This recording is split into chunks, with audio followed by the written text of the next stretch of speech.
মিঠাই ধারাবাহিকের পর আবার মুখোমুখি আদ্রিত রায় ও সৌমিত্রিষা কুণ্ডু। দুজনের কথা কি হলো, নাকি দেখেও এড়িয়ে গেলেন একে অপরকে? একসময় টিআরপি চার্টে আলোড়ন ফেলে দিয়েছিল জি বাংলার মিঠাই সিরিয়াল। আর সেই ধারাবাহিকে দুই তারকা আদ্রিত রায় ও সৌমিত্রিষা কুণ্ডুকে নিয়ে মাতামাতিও ছিল দেখার মতো। তবে এই দুই তারকার মধ্যেই শেষের দিকে সম্পর্ক পৌঁছেছিল তলানিতে, এমনকি স্বর দেওয়া ছাড়া কথাও বলতেন না। তবে মিঠাই শেষ হওয়ার পর প্রসেনজিতের পদ্মশ্রী পার্টিতে আবার হয়েছিলেন মুখোমুখি। তা কথা কি হলো, নাকি একে অপরকে গেলেন দেখে এড়িয়ে?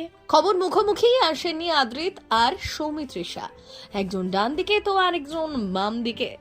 কথা বলার প্রশ্নই আসে না।